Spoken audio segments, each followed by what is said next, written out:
O Senhor nos ama muito, porque o Senhor quer nos ensinar, o Senhor quer falar com a gente, o Senhor quer nos fazer crescer. Obrigada, Senhor, porque o Senhor nos tem como filhos, isso é um privilégio. Muito obrigada, Senhor. Nós queremos exaltar o Teu nome, dizer que o Senhor é grande, que o Senhor é maravilhoso, que o Senhor é perfeito, é o nosso amigo fiel. Muito obrigada por isso, Deus. Em nome de Jesus, amém. Amém. Nós vamos cantar isso, que o Senhor é grande. Continue em oração. Grande é o Senhor e nós queremos espalhar esse amor por toda a terra. Amém?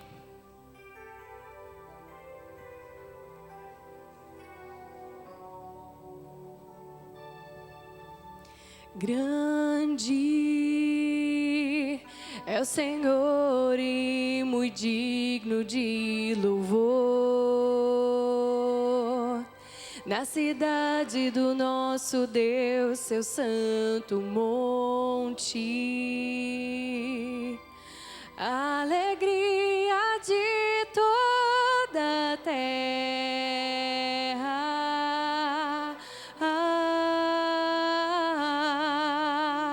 Grande é o Senhor em quem nós temos a vitória e que nos ajuda contra o inimigo. Por isso diante dele nos prostramos.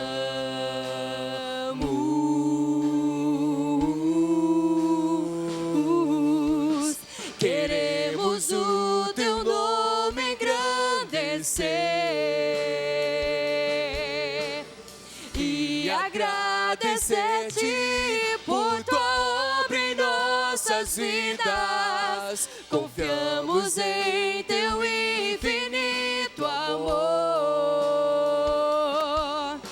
pois só tu és o Deus eterno sobre toda a terra e céu.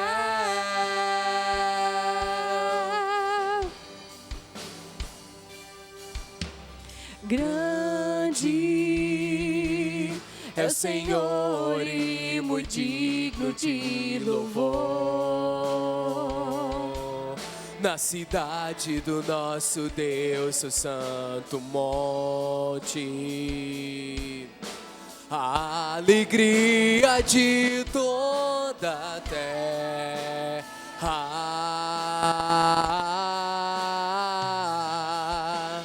Grande é o Senhor em quem nós temos a vitória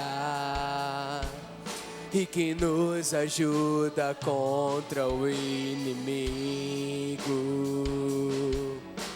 Por isso diante dele nos prostramos.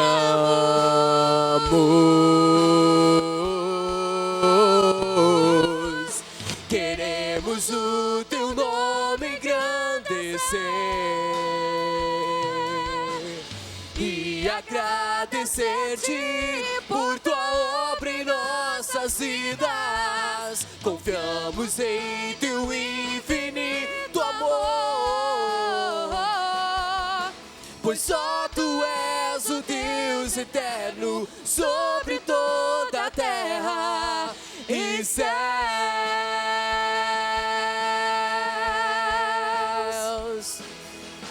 Queremos o teu nome engrandecer e agradecer-te por tua obra em nossas vidas. Confiamos em teu infinito amor, pois só tu és o Deus eterno sobre toda a terra e céus e céus. Pois só tu és o Deus eterno sobre toda a terra e céus e céus. Pois só tu és o Deus eterno sobre toda a terra e céus. nós vamos continuar esse momento. Eu queria que a gente pudesse dividir em mais ou menos grupo de 5, 3, 6 pessoas. Quem está aí perto de ti? E a gente vai ter um momento de oração. E nesse momento nós vamos colocar diante desse Deus que é grande, que é sobre toda a terra, os nossos pedidos e os nossos agradecimentos. Amém? A gente vai ter um momento, o teclado vai continuar tocando e você pode se reunir com as pessoas que estão na sua volta. De 3 a 6 pessoas, enfim. E nós vamos colocar isso diante do Senhor juntos. Amém? Amém.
Senhor, nós queremos colocar diante do Senhor as nossas vidas, queremos colocar diante do Senhor os nossos pedidos, Deus, e queremos pedir que o Senhor possa agir nas nossas vidas conforme a Tua vontade. Se for para mudar situações, se for para mudar os problemas, mas se for para nos mudar, nos transformar, Senhor, nos transforma. Nos ensina, Senhor, nos ajuda. Nós precisamos de Ti, Deus, todo o tempo. Nós queremos, Deus, pedir que o Senhor coloque também no nosso coração vontade, Senhor, de se voltar para o Senhor em todo o tempo também. Nós queremos, Deus, Te agradecer, porque temos o privilégio de falar com o Senhor, de colocar diante do Senhor a nossa vida. Nós queremos pedir e agradecer por isso. Em nome de Jesus, amém.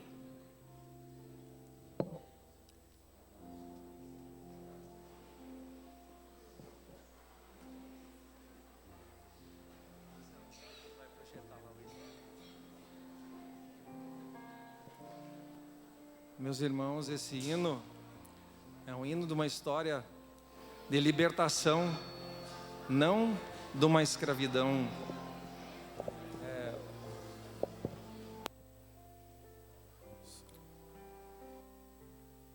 Som.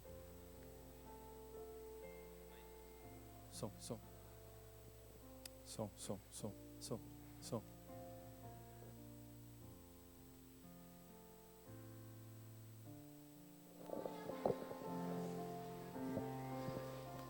É uma história sobre um hino que não é sobre uma libertação humana. Também é. Mas a pessoa que escreveu realmente sofreu uma transformação na sua vida. Passou de um escravo do inimigo para um servo do Senhor liberto. Passou por dificuldades lá nos tempos atrás, na época do tráfico de escravos. E foi uma chamada não só para a libertação daquelas pessoas que sofriam lá como escravos, mas uma chamada para os cristãos não se tornarem cristãos nominais. Eu sou batista, eu sou metodista, mas para se tornarem cristãos autênticos na vida, na fé, no discipulado, como missionários na sua própria casa, na sua própria igreja, na sua cidade, no seu país. Deus libertou aquele escritor e quer libertar a nossa vida também, para que a gente seja transformado a cada dia. Preciosa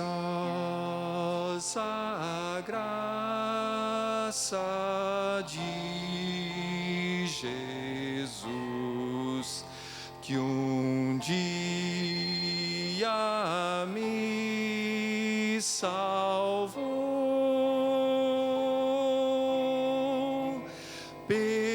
Perdido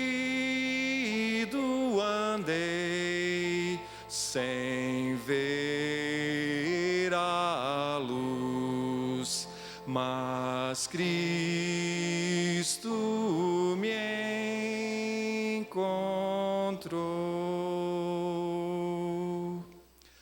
A graça então meu coração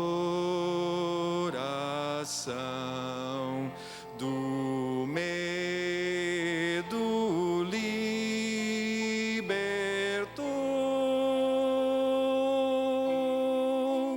Oh, quão preciosa salvação, a graça me ofertou.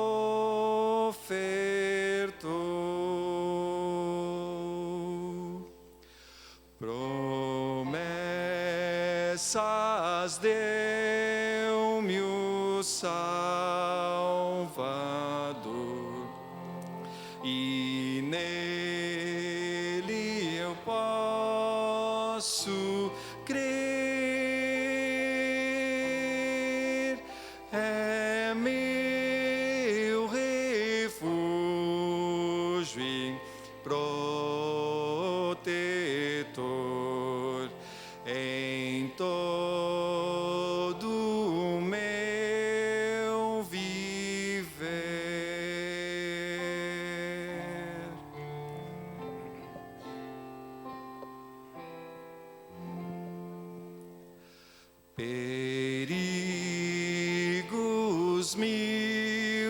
atravessei e a graça me valeu, e são e salva agora irei ao santo lar dos céus.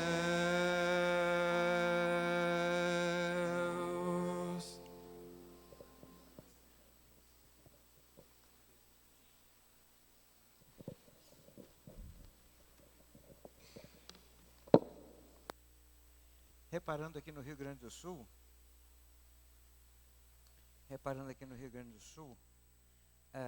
em muitas solenidades, os gaúchos cantam o hino do Rio Grande e não cantam o hino nacional. Quando se canta os dois, eu tenho reparado que há um fervor, sabe? Um entusiasmo maior quando se canta o hino do Rio Grande do que o hino nacional. Esse hino que nós acabamos de cantar, Amazing Grace, é um hino que ele é mais cantado nos Estados Unidos do que o hino nacional americano. Não é? Ele mexe com essa questão da proteção, do cuidado, do consolo que Deus nos tem dado. Né? Então é realmente um hino muito bonito. Eu queria fazer 2 avisos. Primeiro, nós gostaríamos de contar com todos os líderes de todos os departamentos da igreja, logo após o culto. Por favor, culto de ceia, fique aqui no salão, já foi anunciada essa reunião, e nós gostaríamos de conversar com vocês, né, para a gente falar sobre a igreja, sobre o planejamento da igreja, o planejamento de vocês, e nós convocamos, né, nem convidamos, mas convocamos todos os líderes dos grupos pequenos que estejam aqui no próximo domingo. Também vão ser uma outra reunião com esse grupo, logo depois da nossa escola bíblica. Quem não puder vir, assim, for uma coisa muito urgente, por favor, me avise e fale comigo para a gente então marcar uma outra data, que nós precisamos ter esta reunião com você e o pastor João. Vamos estar juntos naquele dia, então convidamos você para estar na reunião. Visitantes que estão aqui conosco, bom dia, que Deus abençoe. Espero que vocês não fiquem muito tempo sendo chamados de visitantes, mas que se tornem membros da igreja, né? De uma forma ou de outra, né? Para vocês terem garantida a entrada no céu. Brincadeira, né, gente? Brincadeira. Vocês sabem que nós temos, a cada primeiro domingo, que é o momento de ceia, as crianças que quiserem descer para a escola bíblica, podem descer. As crianças. A Aline já está lá aguardando as crianças.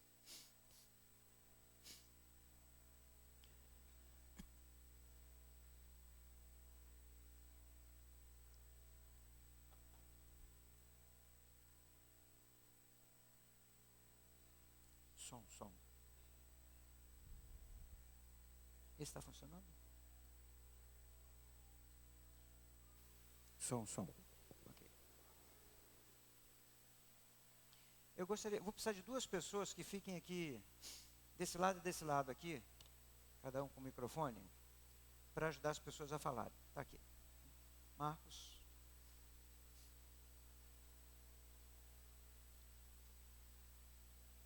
Ok. Se vocês quiserem até fazer o seguinte, ó, se vocês quiserem, pode botar uma cadeira aqui, né? Pode botar uma cadeira aqui, e vocês ficam sentados virados para lá. Aí depois no meio a gente vai, para vocês vão ficar um pouquinho mais de pé.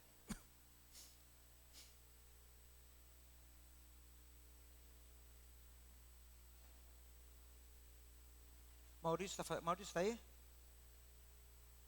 Não está o Maurício? Maurício e Larreta estão fazendo aniversário hoje. Se vier à noite a gente canta parabéns para eles. Mas nós sabemos que todo primeiro domingo nós fazemos um estudo.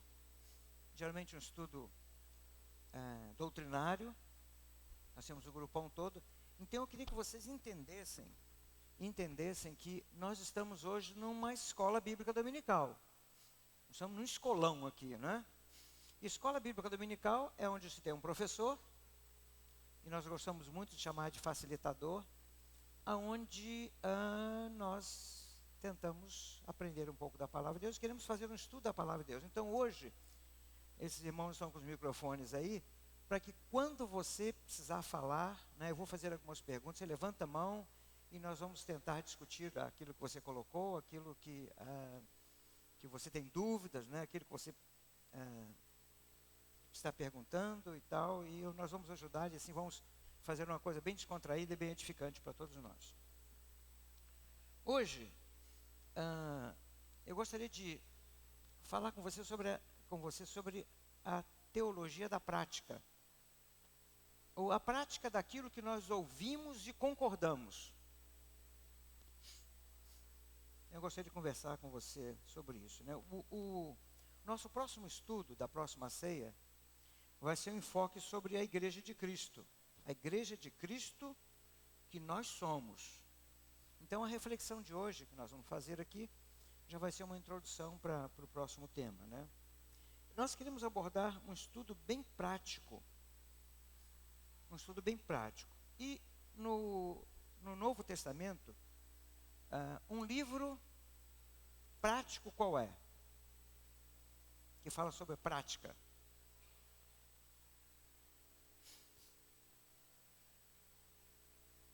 George Adame.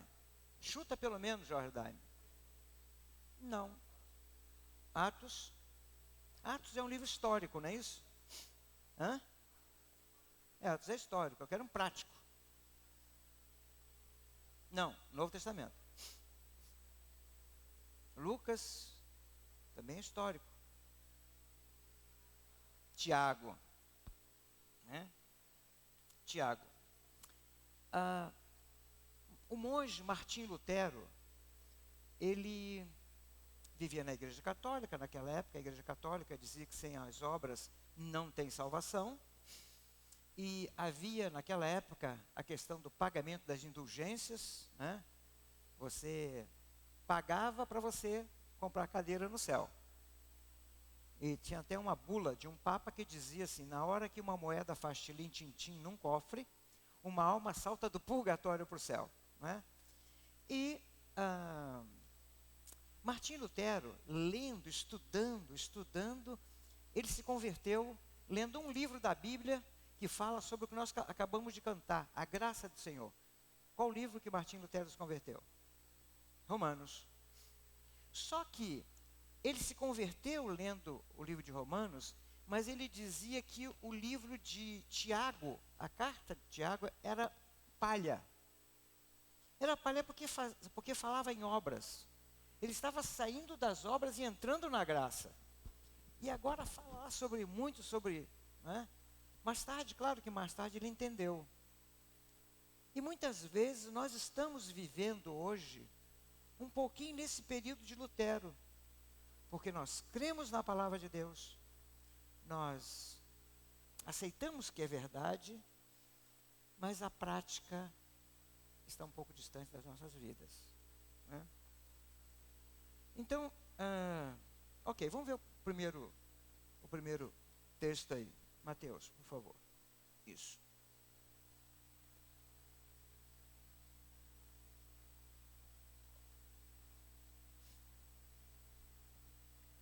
Vamos ler juntos? Sejam praticantes.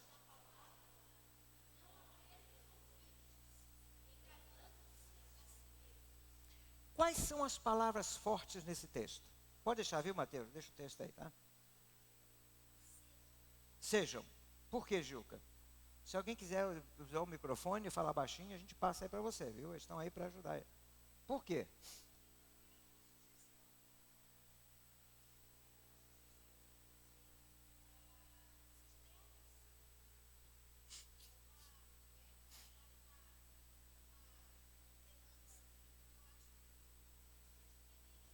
Certo. Outra pessoa? Sejam também uma palavra forte. Palavras fortes. Praticantes. Por que, Luísa? Eu acho que nós Não devemos só falar da palavra, nós temos que praticar, temos que ter atitudes. Eu penso assim. Ok. Mais alguém? Outra palavra? Hã? Muito bem. Eu tirei essa expressão para mim. Uma palavra muito forte aqui, ou uma expressão, né? Enganando-se a si mesmos. Vocês estão reparando que nesse texto aí, que não é enganando a Deus, que não é enganando a igreja, que não é enganando os irmãos, que não é enganando os parentes, que não é enganando a sociedade, mas enganando a quem? A nós mesmos, né? A nós. E enganar-se a nós mesmos, gente, isso é terrível.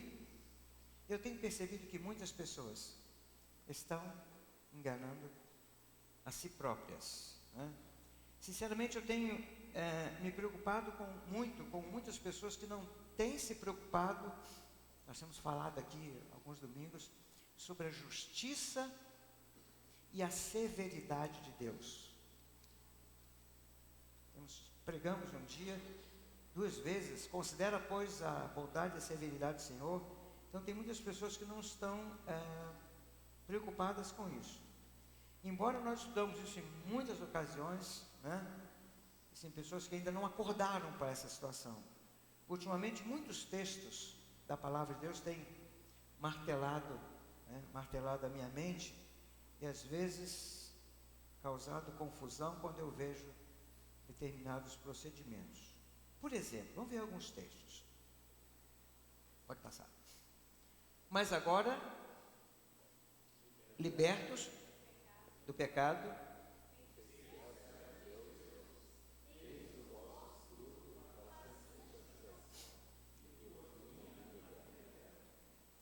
e nós estamos precisando retornar a quê, meus irmãos, segundo esse versículo aqui?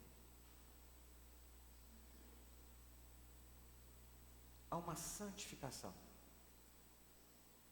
A igreja de hoje está precisando retornar a uma santificação. Porque através da santificação nós conseguimos o quê? O texto aí diz, depois da santificação, a vida eterna. Outro texto. Vamos ler juntos? Porque esta é a vontade de Deus, a saber, a vossa que vos... Tá. Mais adiante nós vamos falar sobre essa questão de prostituição, que não é a prostituição como muitas pessoas imaginam aí, né? Serem prostitutas e prostitutos, mas é outra coisa mais ampla do que isso. Outro texto ainda que fala sobre a questão de santificação, e a santificação você só faz com a praticidade, com a prática, juntos, porque Deus...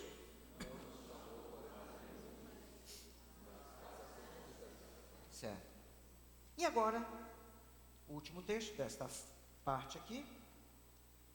Segui a paz...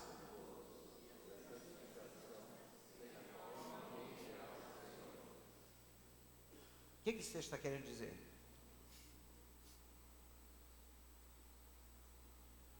Vamos dizer, qual é a mensagem forte desse texto?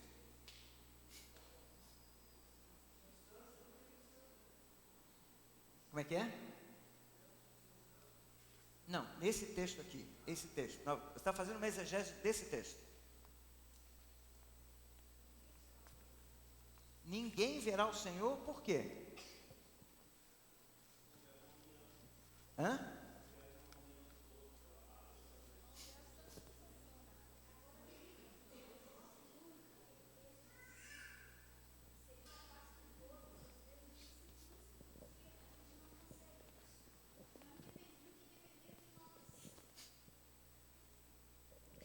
Ali, quando diz seguir a paz com todos, às vezes a gente tende a se frustrar porque a gente não consegue essa paz com todos. Mas nem Jesus conseguiu, mas Ele amou a todos. Então, no que depender de nós, a gente deve tentar paz. Mas se o outro não quer, isso é problema do outro. Mas a nós cabe seguir a paz com todos. Certo. Isso não quer dizer necessariamente que Embora eu acho que agora o momento principal não é essa parte, seguir a paz com todos, é aquilo ali que ninguém vai ver a Deus sem a santificação, mas eu quis lembrar desse seguir a paz com todos, para que a gente entenda que o que depender de nós devemos fazer. Sei, mas veja bem, nesse texto aí, a colocação é pessoal, a colocação é com você, certo? Que depender, sigam, né, tenham paz, mas se não houver santificação, não vai ver a Deus. Bom, aí sim, sim. Mas sem a perfeito, mas sem a qual? Nós vamos ver, Jorge, que nós vamos ver que a santificação é muito mais amplo do que só seguir a paz com todos. Sim, mas tem que começar com seguindo a paz, porque sem paz não se chega à santificação. Tá, ok, muito bem. Só que sem santificação não vai dar para ver Deus. Certo, gente? Quantos podem apontar 10 pessoas aqui na igreja que são santas? Eu não estou julgando, não. Não, claro que não é perfeito. Não é perfeito. Ninguém é perfeito, né? Mas aquela pessoa é uma pessoa santa. E não é santo porque é santo porque foi salvo. Depois nós vamos ver no texto mais adiante. Gente, a coisa é muito séria. Olha, eu tenho falado que alguns textos têm batido assim, ó, no meu coração, né, nesses últimos tempos. O primeiro texto, quando diz assim: estreita é a porta e apertado o caminho que conduz e poucos. Então, o reino de Deus, os céus, a vida eterna é para poucas pessoas.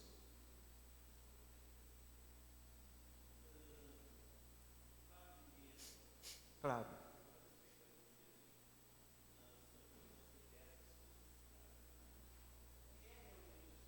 Não, até o final a gente vai chegar lá. No livro de Tiago vai dar alguns, né, para nós, né, algumas orientações. Mas assim, o reino de Deus é para poucas pessoas. É claro que com isso não deve nos desanimar, nós temos que pregar, porque nós não sabemos quem. Esse texto, sem santificação, ninguém verá o Senhor. O Senhor diz assim, Jesus fala assim: muitos naquele dia dirão: Senhor, eu não orei, eu não fui à igreja, eu não cantei no coro, eu não fiz isso, aquilo outro, aconteceu até milagre com as minhas orações. Ele vai dizer: não vos conheço, apartai-vos de mim. Isso é real, isso vai acontecer. Nós temos que ver, meus irmãos, porque nós estamos vivendo um tempo de licenciosidade. Eu fui salvo pela graça e não preciso fazer mais nada. Vou ver minha vida, vou na igreja e tal, quando eu quero, quando eu posso, né? Sabe que a Gilca sempre diz assim, né? Algumas vezes ela diz, né? Que a gente lê a Bíblia, tem uns textos que a gente mergulha, né, Gilca?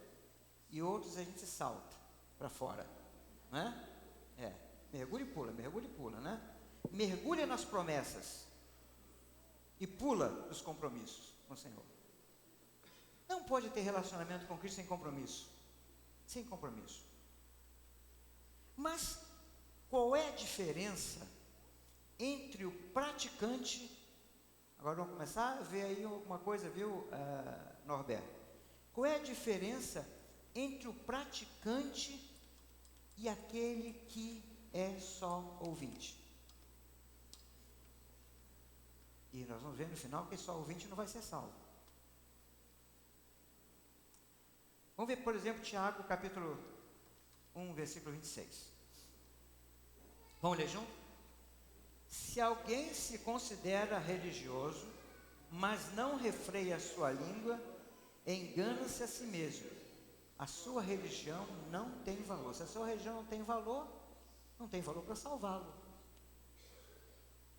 Agora a questão aqui, um dos aspectos é refrear a língua. Como é que a gente refreia a língua? Como é que a gente pode refrear a língua?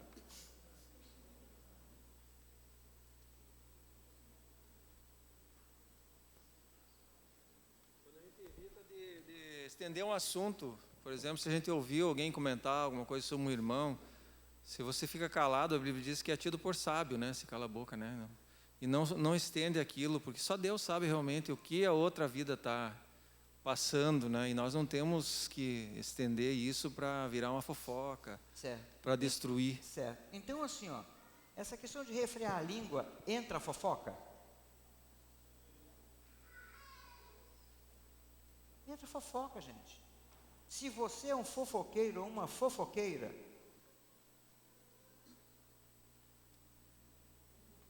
tua religião não serve para nada. Está dizendo a palavra de Deus. Sabe aquela história que gente que diz assim, segredo é para ser contado a uma pessoa de cada vez. Né? E vai falando mal, o que o Paulo falou, nós julgamos as pessoas sem ter todos os argumentos. Você entendeu? Se você é fofoqueiro ou fofoqueira, a religião não serve para nada. Outro aspecto.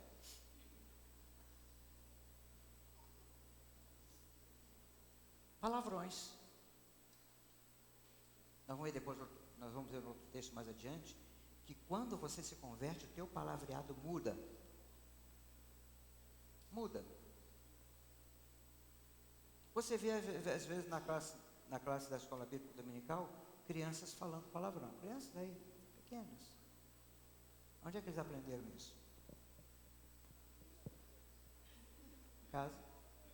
Em casa. Mas assim, ó, se o pai, por exemplo, meus filhos estão aí, pelo menos dois, né? 2 filhos. Eles nunca me ouviram, eu e o Juga falar um palavrão. Mas porque eles escutam eu falar, droga, que droga. Mas nunca ouviram, nunca falei. Eu também nunca os ouvi falar, pelo menos na nossa frente. Se você se converteu e ainda está dizendo palavrões, e o palavrões é uma palavra pejorativa, que você diminui a pessoa, acaba com a pessoa, a sua religião é vã.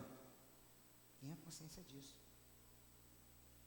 Ainda bem que essa foi uma palavra de Deus, não sou eu, né? Outro aspecto de problema com a língua.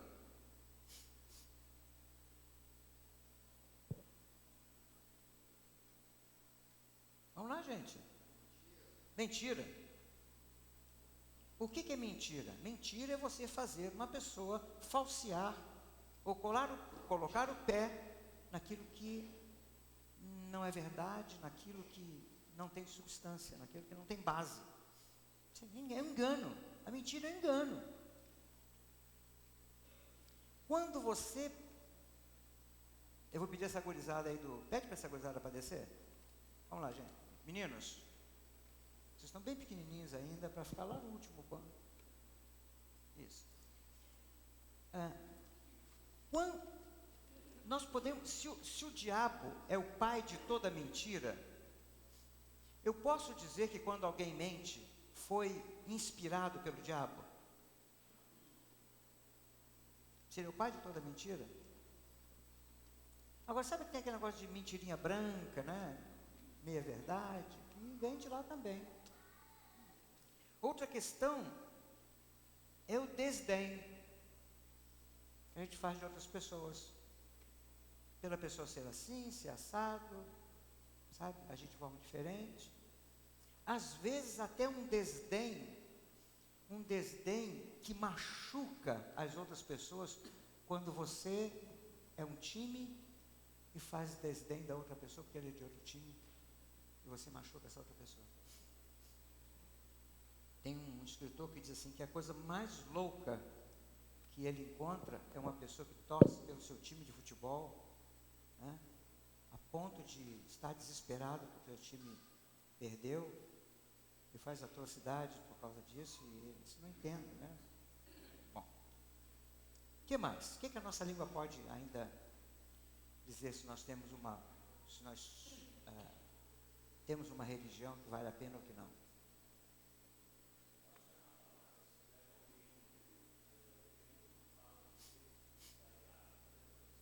Também,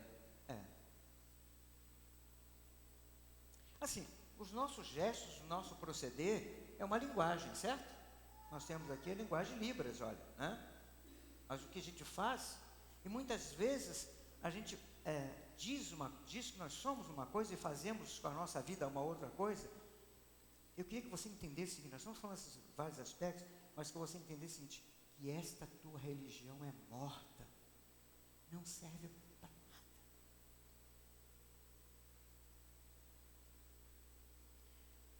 Aquele que não refreia a sua língua está enganado. Enganado como? O cristianismo não tem valor para ele, nem para os outros, nem para o cristianismo dele. Não tem valor para ninguém. Porque quando nós nos convertemos, o nosso linguajar precisa mudar. Você entende isso, que precisa mudar? Como é que a Bíblia fala que deve ser a nossa língua? O que a Bíblia fala, gente? Uma coisa, para edificação. O que mais? Verdadeiro. Seja o vosso falar sim, sim e não, não. Porque o que vem depois disso é maligno. Então eu pergunto, como é que a gente ainda vê a criança na escola bíblica dominical soltando palavrão? Como é que nós ainda podemos ver pessoas dentro de uma igreja fazendo fofoca? Tiago é prático, gente. Muito bem. 1:27 de Tiago. Vamos ler juntos? A religião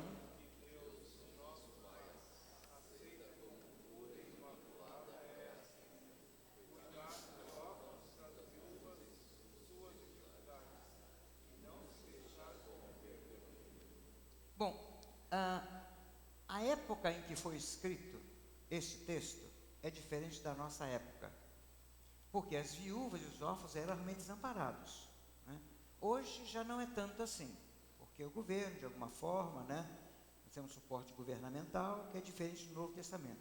Mas, por outro lado, há uma outra parte desse versículo que, nos tempos atuais, a coisa tem aumentado. Qual é? Corrupção. Como é que o mundo nos corrompe hoje? Como é que o mundo nos corrompe hoje? Como é que é?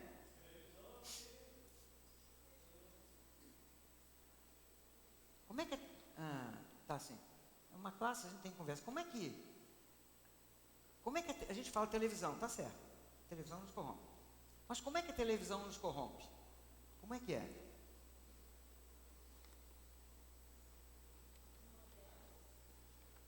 Algumas novelas, né? Big Brother.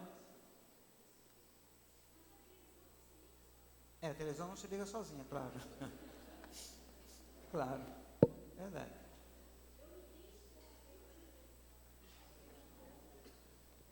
Verdade.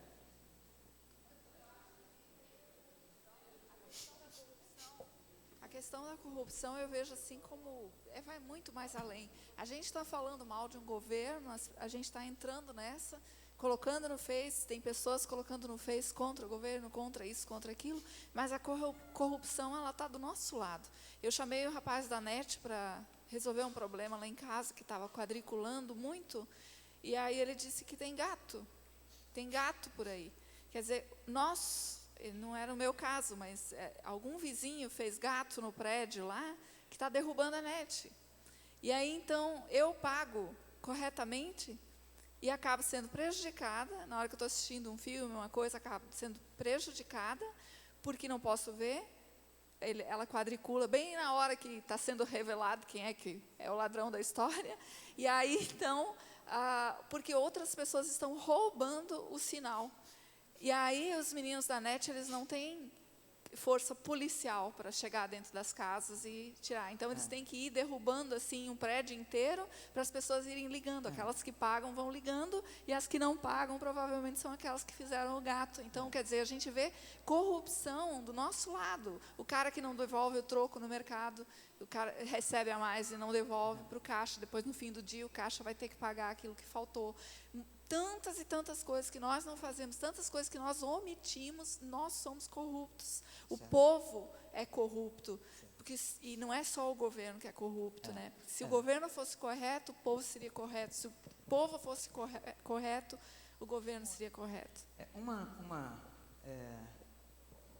Uma vez, alguém foi instalar a internet lá em casa, né? Uma empresa, claro, não vai dizer o nome, mas aí ele disse assim, olha, você dá R$200 e você vai pagar um valor pequenininho, nós abrimos todos os canais para você. Agora, vamos voltar aqui para nós, né? O que tenta nos corromper? Nos corromper. Televisão, internet, dinheiro, lazer, esporte. Agora eu quero raciocinar com vocês. Existem crentes, se são santos ou não são santos, o Espírito Santo que eu diga, né? Mas que gostam e ficam até muitas vezes, até altas horas da noite, assistindo MMA, lutas, MMA e boxe. Outros, mas quero me deter nisso. Vamos assim raciocinar. É proibido luta de cachorro, de cães. Crime. É proibido luta de galo. E a luta de homem? Em que você automaticamente está torcendo para alguém, para ele ganhar, ele tem que derrubar o outro, não importa o golpe que ele possa dar, até como aquele cara que quebrou a perna dele, e você fica torcendo por aquilo. Assim, ó, para a gente pensar um pouco teologicamente, como é que você vê, como é que você entende, como é que se discerne na sua mente como Deus está vendo a luta desses dois homens? Eles se machucam mesmo. Como é que Deus está olhando aquilo? Está aceitando uma boa? É um esporte mais. Por que nós gostamos? Será que já fomos corrompidos pelo mundo? Aí, por Luiz aí. Pastor, se deixar corromper pelo mundo não é tudo aquilo que nos afasta de seguir a Jesus para nós procurarmos buscar a santificação? Claro. Tudo, eu digo tudo mesmo. Por exemplo, ao invés de você ficar olhando a televisão, pega e vai ler a Bíblia. Ao invés de você olhar outra coisa qualquer, tudo vai ter desvirtuado, o foco. Escolha alguns problemas. Saudável, coisa saudável. Se bem que na TV é difícil achar coisa saudável, né?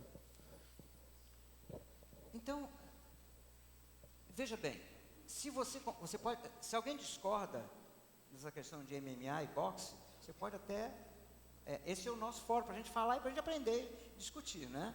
Nós temos que, isso é uma escola bíblica, né? Mas, se você não concorda e gosta e é apaixonado por isso, alguma coisa não está errada? A questão de santificação?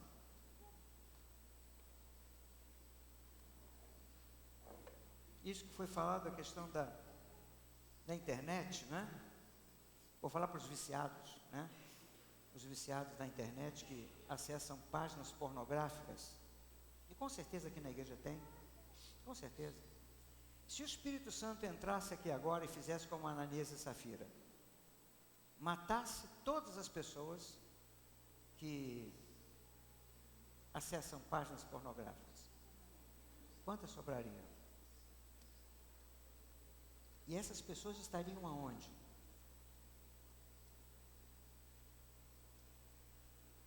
Então, o livro de Tiago está fazendo isso.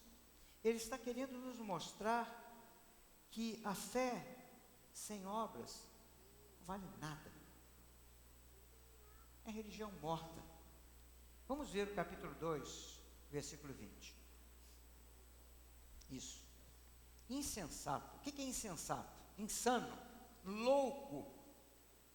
Quer certificar-se de que a fé sem obras é inútil? Versículo 24. Opa! E aí, e agora? Como é que fica? Vejam que uma pessoa é justificada por obras e não apenas pela fé.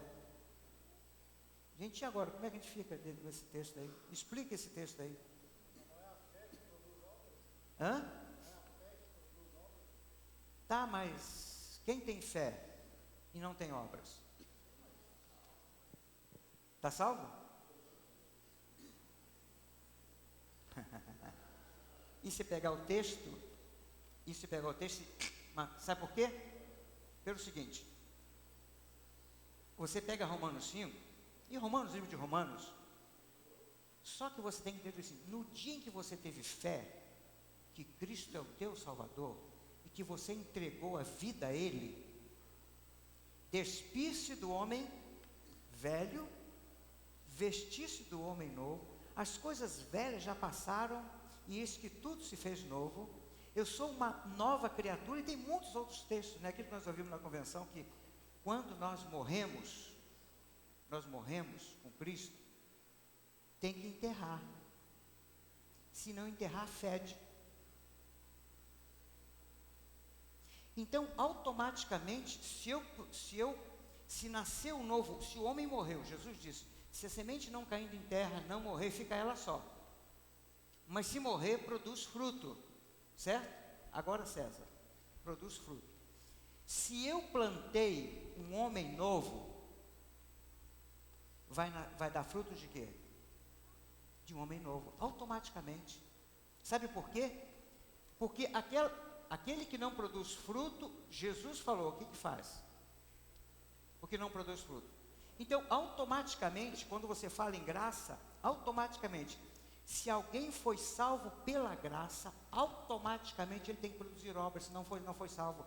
Então a gente confunde muitos. Então não é salvo só pela fé, é pelas obras. Ou seja, se a pessoa foi salva pela fé, automaticamente produz obras, automaticamente. Não. Gente, deixa eu entender. Já foi dito isso aqui no início. Todos nós pecamos, todos nós erramos. Todos nós erramos. Só que o grande problema é que muitas pessoas vivem uma vida toda no seu erro. Claro que sim, mas eu quero salvar a igreja invisível. Eu queria que todo mundo aqui subisse. Todo mundo subisse. Mas viver só de blá blá blá não leva ninguém não, gente. Tem que mortificar. O homem velho tem que morrer. Sem santificação ninguém verá Deus. E como eu disse, o próprio Jesus diz, muitos naquele dia vão dizer, Senhor Deus, eu não fiz isso, não fiz aquilo. Na realidade, muitas pessoas podem sentir que têm fé em Jesus, no seu poder para curar, para resolver os seus problemas, para resolver a sua situação financeira, pode ter fé em Deus, que Deus pode até salvá-los, mas se não produzir as obras, na realidade, ele está sendo enganado. Porque é automático. É automático. Eu sei que, né, eu vou só reforçar isso que o César mencionou. Ninguém está dizendo que alguém tem que viver uma vida certa sem ele. De maneira nenhuma, isso é concebível. Mas você percebe os frutos de uma pessoa que está buscando. Os frutos de uma pessoa que se arrepende e diz, Senhor Deus, eu me arrependi, Senhor Deus, perdão, Senhor Deus, eu quero começar outra vez, e cai. E faz outra vez e se arrepende e cai. Mas tem gente que está fazendo e levando a vida e não se arrepende nem nada, né? Isso é para outra. Então, na realidade, as pessoas podem sentir isso, mas se não tem obras, é uma ilusão da sua vida. A sua vida espiritual é inoperante, não vale nada, ele é um tolo. Mas que tipo de obra está se referindo aqui? Por exemplo, ok, pode passar, por favor. Que adianta, meus irmãos, alguém dizer que tem fé, se não tem obras, acaso a fé pode salvá-lo? Uma pergunta que ele faz. Pode? Pode? Não. Continuando o texto.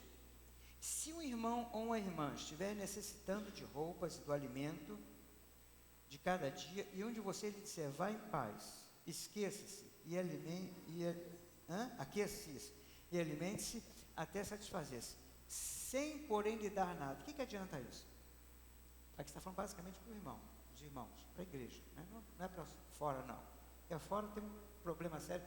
Agora eu estava entrando na igreja, entrou um jovenzinho de 15 anos, e pastor, eu preciso de ajuda. 15 anos, estava aí na porta do Mané. O nome dele é Vitor. Eu sou viciado em maconha, uso pedra, já fumei muita pedra, cocaína já usei, e o que a igreja pode fazer por mim? Aí nós conversamos e tal, né? Vamos começar a fazer um trabalho com ele, mas tem pessoas que... Mas aqui, é basicamente para o irmão. O que de prático nós podemos fazer em nossos dias? Capítulo 2, versículo 24. Viu, César? Vejam que uma pessoa se torna justificada pelas obras e não apenas pela fé. Não apenas pela fé. Como? Ele não teve a oportunidade de fazer. Não ouvi.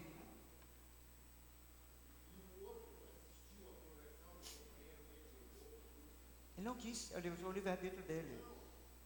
Então... É claro nisso, quer dizer, se você crê naquele que justifica o ímpio, você está... Não. Pera, eu não entendi. Claro que... Em Romanos é bem clara a salvação desse que crê naquele que justifica o ímpio. Sim, está salvo. certo. Mas ele não teve oportunidade. Com certeza, com certeza, César, assim, ó, se o ladrão na cruz... Não, sim. Sim, eu... Sim.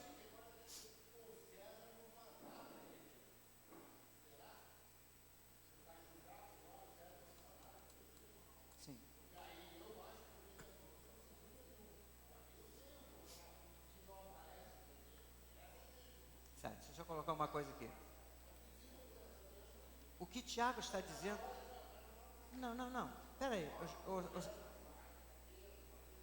Tá, César, então me diz uma coisa.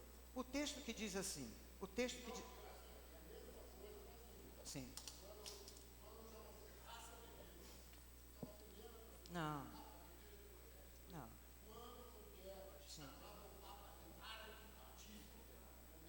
Sim. Sim. Não, eu acho que você não está entendendo nada do que nós estamos dizendo. Vamos colocar uma coisa assim, ó. Todos nós erramos. Você peca com a língua, eu peco com a língua, todos nós pecamos. Deixa eu só terminar de falar. Deixa eu terminar. Tá. Então, na carta de João diz assim: aquele que é salvo não vive pecando. Interpretando esse texto, está dizendo assim: não vive sistematicamente no mesmo pecado. Agora vamos entender o seguinte. Espera aí, escuta eu falar, César. Escuta eu falar. Esse ladrão que você se referiu lá na cruz, ele estava na cruz, aceitou a Cristo e ele morreu. Jesus Cristo diz assim: você vai estar comigo hoje no paraíso. Se Jesus disse isso, ele é salvo, certo? Jesus não se enganava. Então deixa eu te perguntar, vamos supor que por alguma misericórdia, esse ladrão salvo, se ele não morresse naquela cruz, se viesse alguém, ele ia mudar as atitudes ou não? Então é isso aí. Passa lá para o...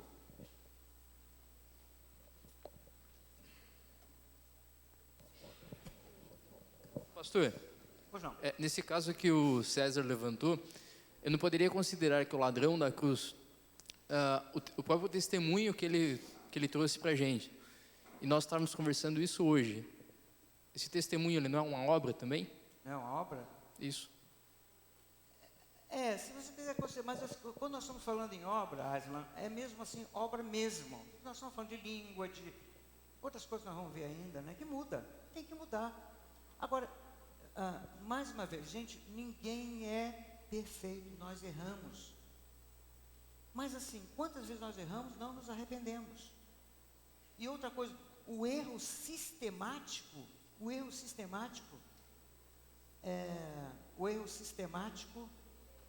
é diferente daquele eventual.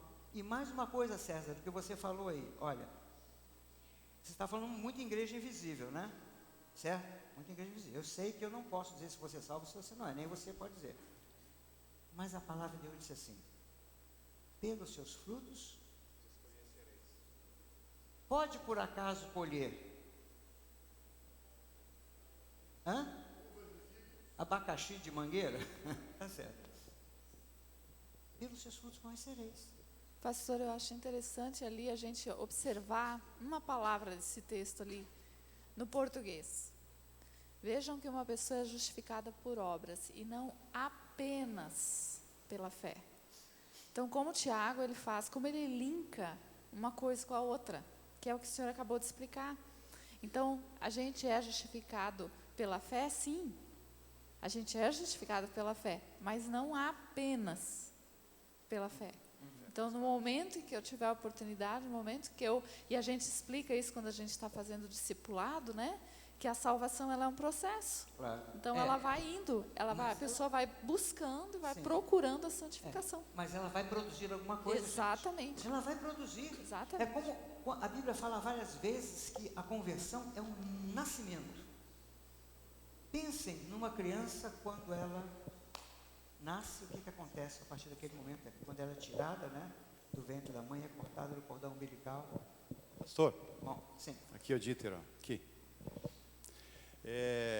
A grande questão aqui, que já foi falado, né, nós pecamos, a gente faz coisa errada, é importante se arrepender. Uma das coisas que me chama a atenção é nesse processo, que é um processo, o processo de transformação na nossa vida como crente, tem que fazer parte. E nesse processo de transformação está o crescimento espiritual. Aonde foi que eu parei nesse processo todo? Se eu sou crente, se eu sou salvo. Eu não posso parar. Se eu erro, eu me arrependo, eu vou procurar na palavra e a cada dia crescer em conhecimento e procurar, aí é uma das diferenças também. Eu preciso, nesse processo, então, evitar o pecado. E a Bíblia até fala mais ainda, fugir dele. Certo. Né? Então, é o processo em si, a gente não pode parar, nunca. Não. Enquanto nós estivermos aqui, a nossa luta é contra a carne, eu sou uma pessoa nova, transformada, quero andar nesse processo, só que eu ainda vivo nessa mesma carcaça humana, que tem a tendência de pecar. Efésios fala o seguinte, né, aproveitando que o Dieter falou, cresçamos até a estatura do varão perfeito. Cresçamos, processo de... Pastor. E quem é, só um minutinho, quem é a estatura de varão perfeito? Quem é? Jesus Cristo. Se você está crescendo, tem esse processo, você é para se parecer com Jesus. Eu sei que você não vai se parecer aqui com ele, mas tem que haver esse processo. Tem que ter esse andar em direção a Cristo. Não dá para ficar estagnado usando ainda o termo, a ideia do crescimento. Se você tem um filho de 4 anos, e esse filho com 5, com 6, com 7, com 8, com 9, com 10, com 15, com 20, fica do mesmo tamanho que ele está com 4 anos, alguma anomalia há com essa criança. Porque o processo normal do nascimento é crescimento.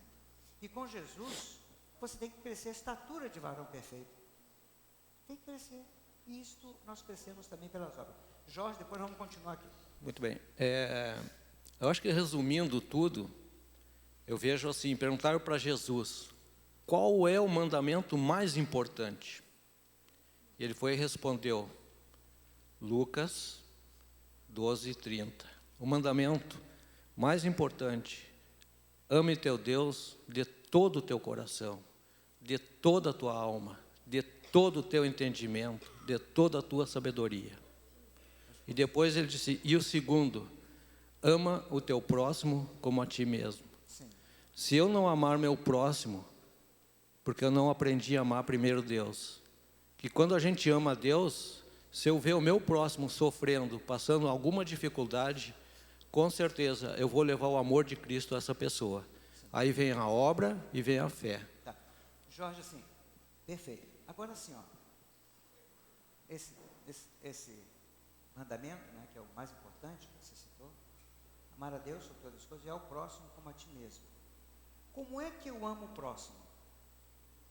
Vendo uma pessoa em dificuldade, ajudando não só espiritualmente, perfeito. Porque é fácil pregar o Evangelho, sim, mas praticar o Evangelho está difícil. Agora deixa eu inverter um pouquinho aí. Concordo com você, 100%.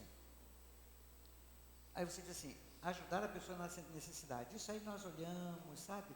Ontem eu estava vendo, vocês devem ter visto um carro que, dos Correios, né? Que passou em cima do cachorrinho, quase que propositalmente.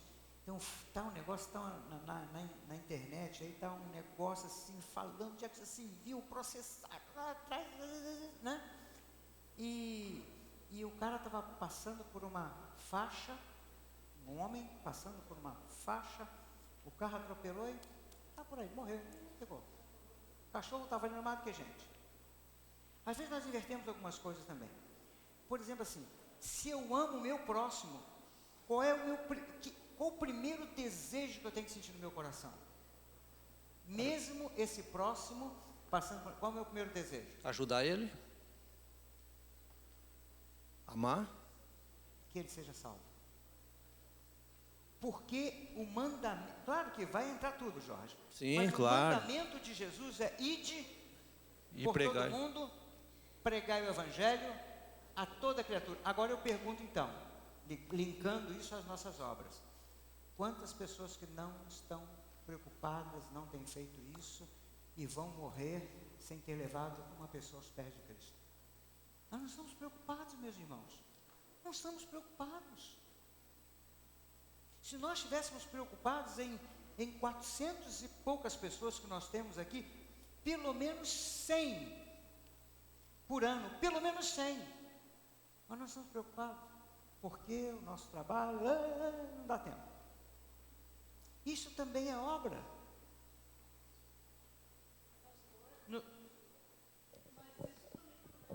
Refletir numa boa atitude assim, ó, no momento que a pessoa ajuda, né? Mas quando a gente ajudar, fala lá, olha, esse é o amor de Jesus, ele tocou o meu coração, ele pediu para que eu te ajudasse. Automaticamente a pessoa não vai refletir sobre aquilo. Perfeito. Jesus me ama, que mandou uma pessoa na minha casa para me ajudar. Sim. Você tem que associar Eu sempre associo, quando eu ajudo, sempre eu digo, Jesus tocou o meu coração para te ajudar. Eu sempre falo, porque não é uma atitude humana nossa. Isso é um amor de Jesus. A pessoa pode estar passando necessidade e você chegar assim, ó, Jesus Cristo salva, entrega a tua vida e ele embora. Não, não é isso. As duas coisas são associadas. Mas a questão não é essa. A questão não é essa. A questão é quantos de nós não estamos preocupados com isso e não nos empenhamos nisso? Quantos? Empenhamos. Quantos podem passar um grande tempo sem se importar com isso, entendendo que ela foi realmente salva? Eu acho que ela não sabe de que ela foi salva, porque ela foi salva, o que custou a salvação, porque ela não fala para ninguém. E pessoas passam então uma vida toda e estão preocupadas em bênçãos apenas. Outro aspecto de obediência à palavra de Deus é quando ele fala, a palavra de Deus fala, na questão, tem várias coisas, né? Mas assim, ó, um dos aspectos, em dízimos e ofertas. Por que existem pessoas que não contribuem? Por quê? Palavra e prática. Por quê?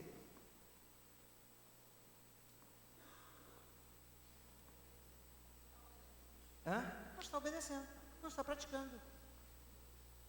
E aí você diz assim, então, se você não está praticando, meu filho, a tua religião é morta.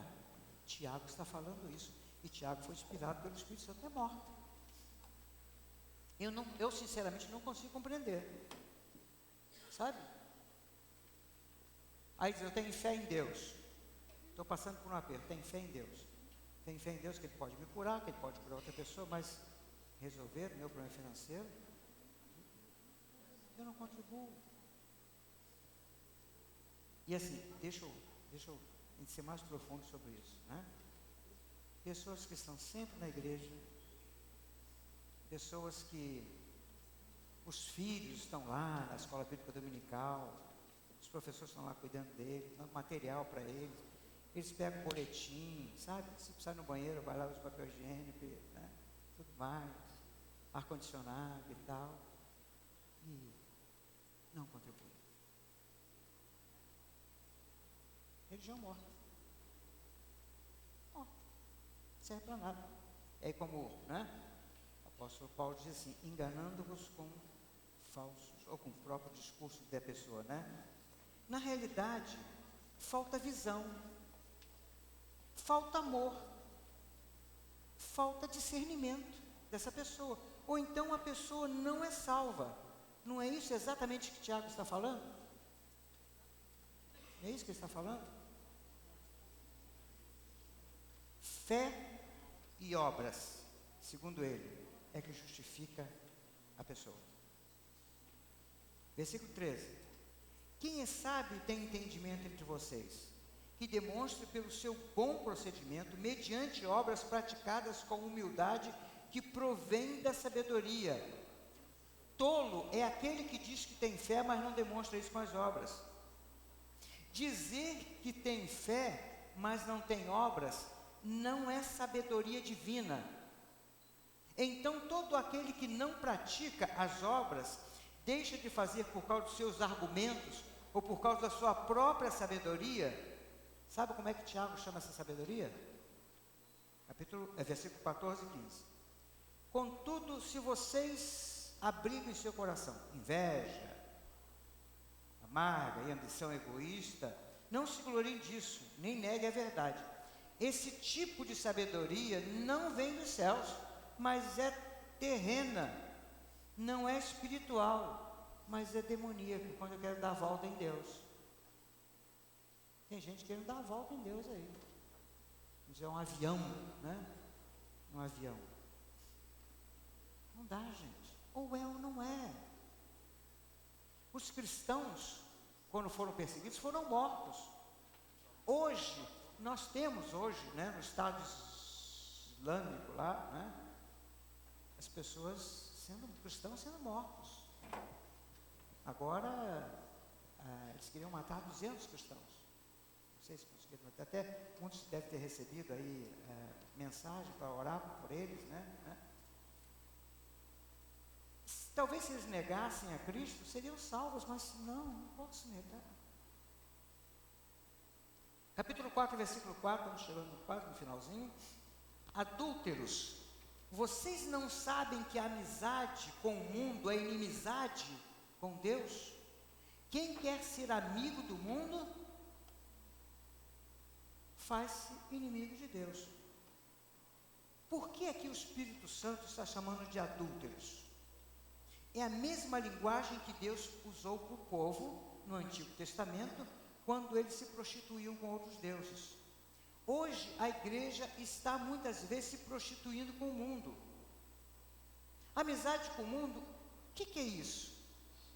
Eu quero dizer que existem algumas coisas que muitas igrejas estão deixando de falar hoje, que está caracterizado, questão de amizade com o mundo. Nós já falamos aí, né, sobre sexo fora dos padrões de Deus. Nós temos jovens e adolescentes que transam antes do casamento e tudo numa boa. Isso é sexo fora dos padrões de Deus, isso é amizade com o mundo. Isso em casas de entretenimento que os jovens estão frequentando aí, que são fora dos padrões de Deus. Existem músicas que são cantadas aí, que são fora do padrão de Deus. A pessoa está cantando aí numa boa e nem faz discernimento. Isso não é, Deus não está entrando nessa, mas cantam porque estão cegos. O diabo é capaz de cegar, gente. O diabo cega. Deixa eu ler um aspecto de uma lei para vocês aqui. Sobre álcool. Diz assim: a lei estabelece que o parâmetro de 0,05 miligramas de álcool por litro de ar, apenas porque é uma recomendação do Inmetro como margem de segurança do etilômetro. Na prática, o condutor não poderá ingerir nenhuma qualidade de álcool, que já será considerada infração de trânsito. Se o indivíduo fizer o teste e a concentração for maior do que 0,34 miligramas por litro, também será considerado crime de trânsito e o agente encaminhará a autoridade policial, enfatiza o ministro das cidades. No caso do crime previsto no artigo 306 do Código de Trânsito Brasileiro, o condutor é encaminhado à delegacia e a pena é de detenção de 6 meses a 3 anos, além de multa de R$ 1.915,40. A suspensão do direito de dirigir. De acordo com o ministro, o teste do bafômetro e o exame de sangue passarão a ser agora aliados dos motoristas. Os testes servirão como prova de inocência daquele motorista que queira apresentar esse conjunto de sinais, mas que sabe que não ingeriu bebida alcoólica.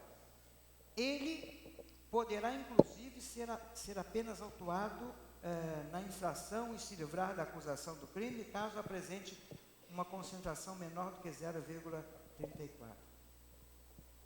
Deixa eu fazer uma pergunta para vocês. Por que esta lei? Por que foi criada essa lei? Talvez temos alguns advogados aqui que podem. Por quê? Hein, gente? Por que foi criada essa lei, gente? Vamos lá.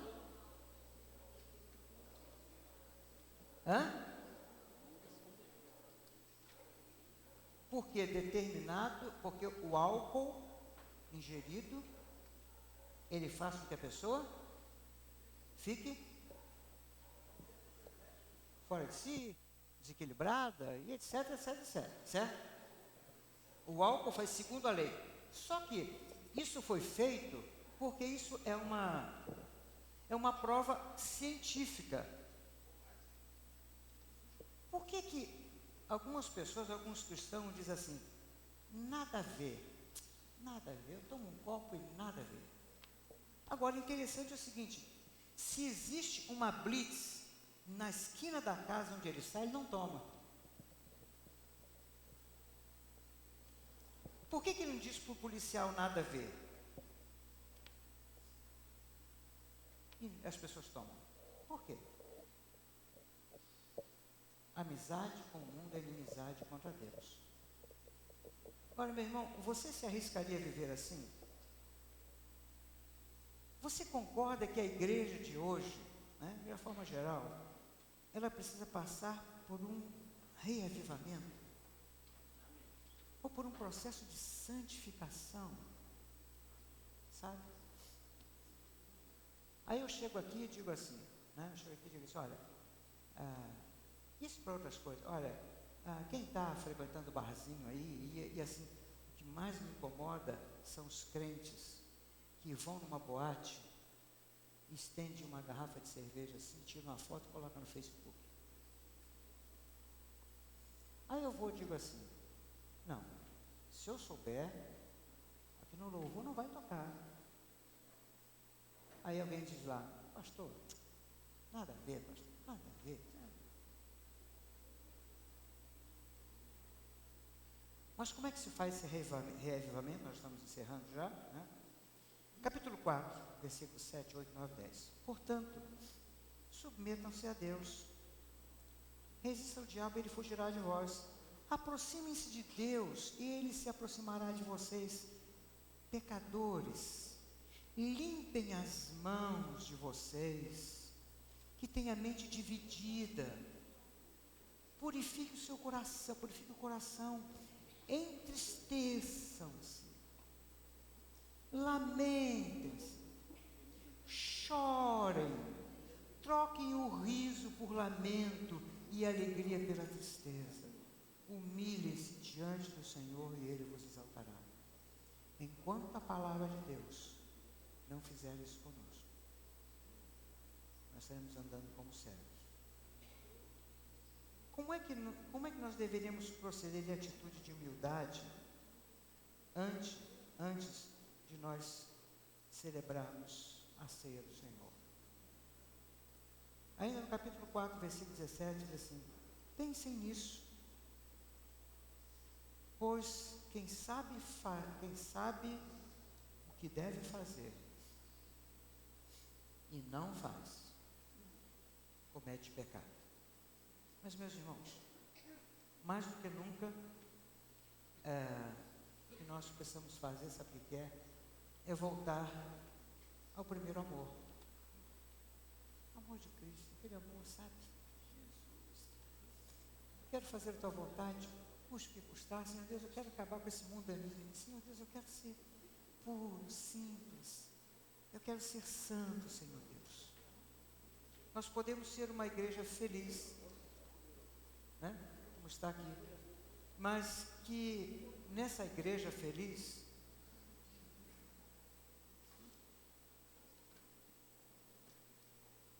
nós possamos ver vidas salvas, nos alegrar com as vidas salvas, pessoas sofredoras sendo atendidas nas suas necessidades, onde a cada momento eu encontro o derramar da graça de Deus. Eu encontro o derramar da graça de Deus através de confissão, de arrependimento de pecado. A pessoa confessa, se arrepende, aí Deus derrama a graça. E que nós possamos ser mais felizes ainda como igreja, vendo pessoas envolvidas no reino de Deus, na obra do Senhor. Nós precisamos levar muito a sério aquilo que nós dizemos e o que cremos ser a palavra de Deus. Eu creio que é a palavra de Deus. E o que o Senhor nos pede nesse momento. Amém? Gostaria que vocês pudessem ler o livro de Atos, né? Sobre essa ótica muito de Atos. Livro de Tiago, sobre essa ótica pessoal, a ótica de cada um. Senhor Deus, o que eu estou fazendo? Como eu estou fazendo? É ou não é? E submeta-se humildemente, sabe? Porque o diabo vai dizer assim para você: não é assim. E já disse para quem isso aí? Não é assim. Ele disse para Eva, né? Não é assim. Deus disse que no dia que você comer você vai morrer. Não é assim. Você vai ser igual a Deus, você vai saber como Ele vai, né? Não é assim. O que tem a ver isso? O que tem a ver eu tomar? O que tem a ver eu estar no meio dos escarnecedores? O que tem a ver? O que tem a ver? O que tem a ver? O que tem a ver? A igreja vai entrando nesse abismo, se separando de Deus. E nós achamos que a graça resolve tudo. Não é assim. Para que haja graça, eu preciso ter uma nova postura. Não é eu andando e assim: Senhor Deus, derrama graça, mais graça, superabundante graça. Não é assim. Pequei, Senhor. Pequei. Derrama a tua graça sobre mim. Amém, meu filho, vamos lá. Dá graça, muita graça. Tua vida está abundante de graça. Pequei, Senhor. Derrama. É assim que ser a vida, gente. Né? Que nós possamos cada vez mais nos conscientizar. Eu sei que essa mensagem, né, é uma mensagem para... Uma semana atrás, eu estava muito triste, né, sabendo de tantas notícias de pessoas, né, não levando assim a vida que Deus gostaria que...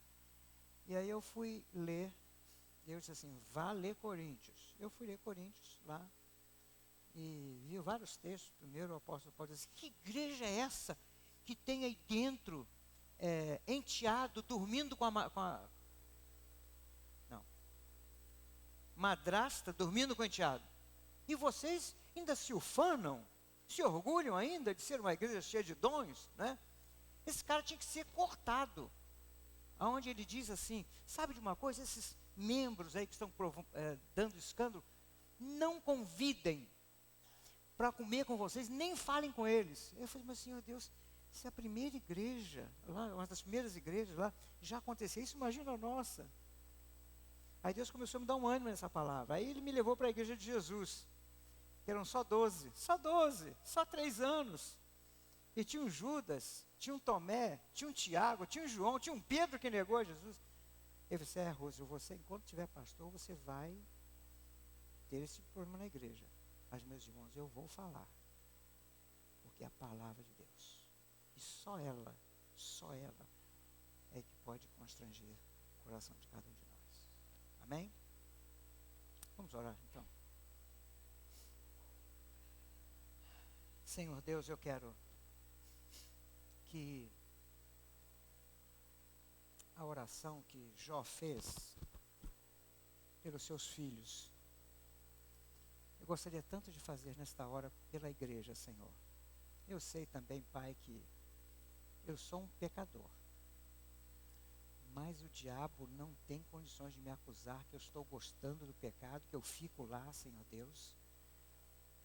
Eu quero te pedir pela igreja, eu quero te pedir, Senhor Deus, que tu possas derramar sobre nós um avivamento, e que para isso, Senhor Deus, nós sejamos tocados pelo teu Espírito Santo, para que haja um renovo em nossas vidas, um desejo de te agradar, uma busca, Senhor Deus, incessante por ti.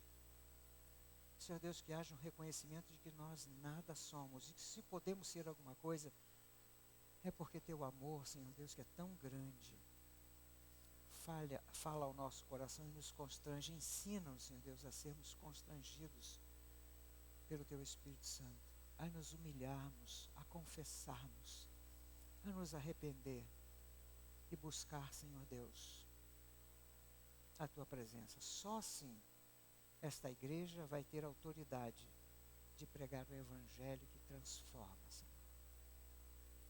E, Senhor Deus, este evangelho transformador é o evangelho verdadeiro. O outro é maquiagem, e nós não queremos viver de maquiagem, Senhor. Fale ao coração de cada um de nós, Senhor. Se alguém está em dúvida aqui, que teu Espírito Santo, de uma forma muito poderosa, possa clarear, Senhor Deus, o coração e o entendimento, Senhor. Abençoe esta igreja, Senhor. Cuide desta igreja, Senhor. Alimente esta igreja, Senhor. Que nós possamos nos apresentar diante de ti dignos, Senhor Deus, irrepreensíveis. Agora vamos participar da ceia, que simboliza, Senhor Deus, o sangue do teu Filho, que apagou os nossos pecados. E pelo sangue ter apagado, nós não queremos continuar nele, Senhor Deus. Ajude, Senhor Deus, a nos livrar dele, Senhor. E o corpo de Cristo dilacerado, mortificado naquela cruz, por nós, Senhor. Pai querido, que esta ceia tenha um profundo significado, um significado de retorno, um significado de esperança e de busca pela tua pessoa, Senhor. Em nome de Jesus. Amém. Vamos ouvir uma música, vamos preparar para a ceia.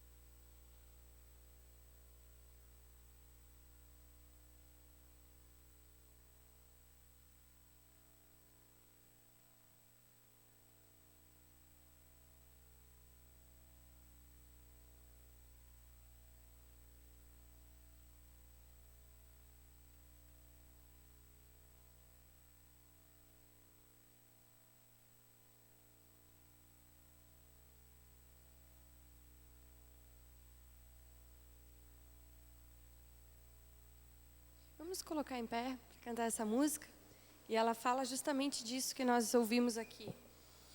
Nós precisamos ser praticantes da palavra de Deus. Amém? E é isso que nós vamos cantar.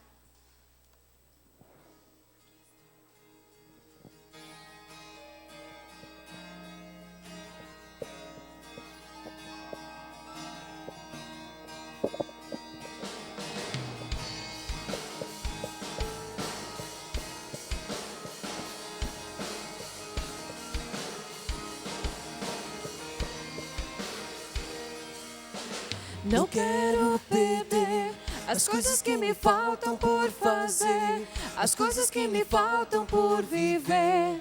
em ti. Não quero esquecer as coisas que pensaste para mim, os sonhos que me deste alcançarei por ti. Não tens que buscar a ninguém mais, eu quero ir. Aqui está o meu tempo e as minhas horas. Aqui estou. Minha vida é para ti, em ti a quero investir. Aqui estão minhas mãos e a minha voz. Aqui estou, aqui estou.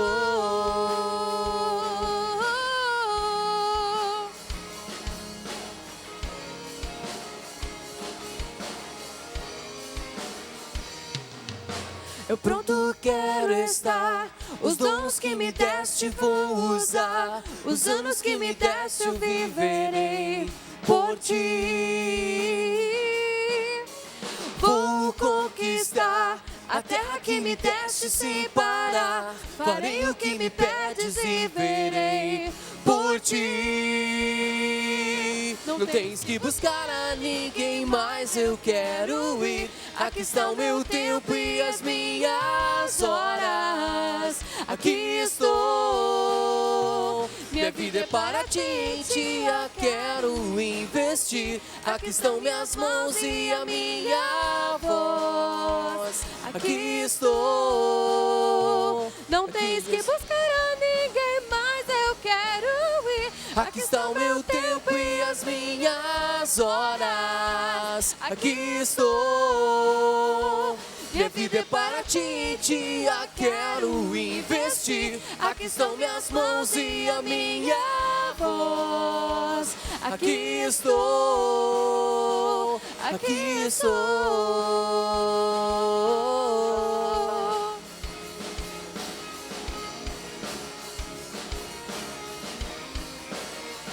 Aqui estou.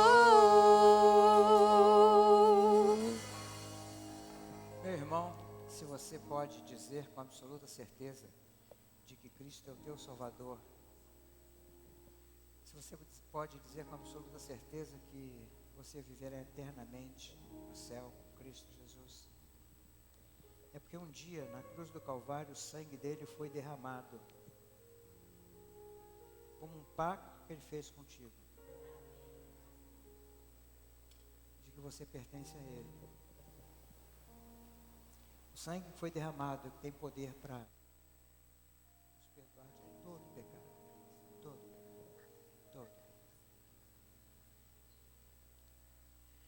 O corpo de Cristo que foi moído, diz a palavra de Deus, e dilacerado numa cruz, foi por amor a você. Este amor que não tem fim, este amor eterno, o amor que aposta em nós, é o amor de Cristo por nós, mas o corpo dele precisou ser moído naquela cruz. O Filho de Deus, o Santo dos Santos, se deixou morrer naquela cruz por nós, homens tão pecadores. Jesus instituiu a ceia como um memorial, como uma lembrança, e disse: olha, como e bebo até o dia que eu voltar, ou até o dia que nós morrermos. Vamos celebrar isso, né? Essa ceia do Senhor. Nós fazemos parte desse corpo. Pelo menos quem foi justificado está praticando obras, né? Fazemos parte desse corpo. Isso é sublime demais. Não existe nada nesta terra que pode se comparar à igreja como organização. Não existe. Nós somos um. Não tem nem mais nem menos. Somos um. Iguais para o Senhor. Iguais. O pastor não é diferente do irmão que se converteu ontem. O jovem não é diferente do ancião. Somos uma coisa só para o Senhor. E é nessa esperança que Ele mandou que nós comêssemos, que nós bebêssemos. Nessa esperança do resgate do Senhor. É nessa esperança. É nessa esperança que nós vamos celebrar a ceia do Senhor nesta hora. Vocês podem sentar-se. Os irmãos vão estar distribuindo. Só um minutinho, só.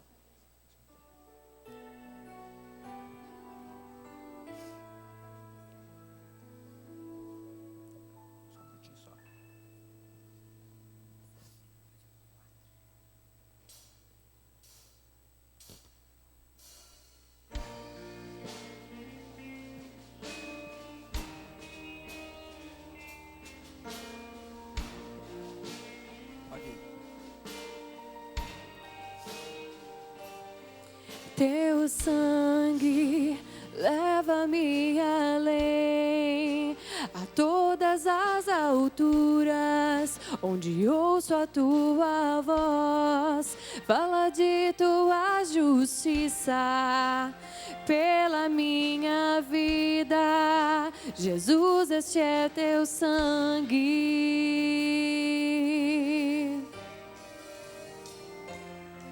Tua cruz mostra a tua graça, fala do amor do Pai, que prepara para nós um caminho para Ele, onde eu posso me achegar somente pelo sangue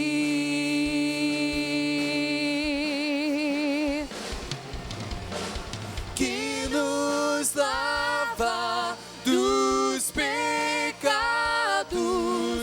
que nos traz restauração. Nada além do sangue, nada além do sangue de Jesus,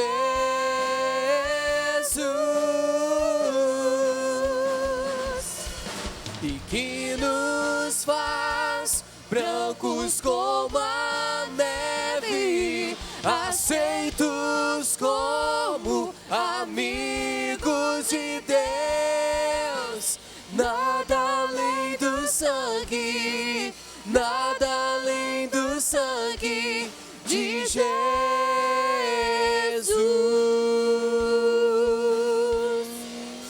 Tua cruz mostra a tua graça, fala do amor do Pai, que prepara para nós um caminho para Ele, onde eu posso me achegar somente pelo sangue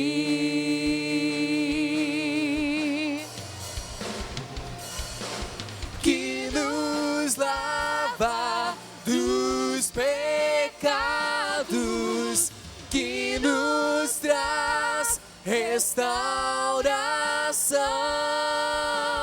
Nada além do sangue, nada além do sangue de Jesus,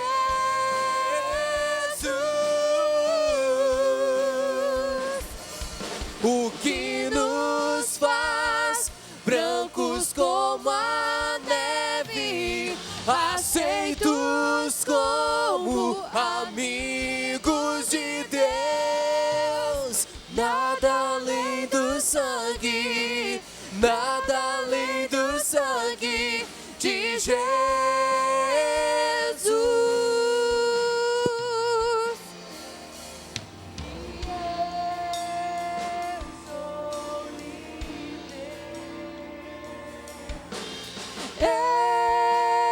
Eu sou livre, nada além do sangue, nada além do sangue de Jesus.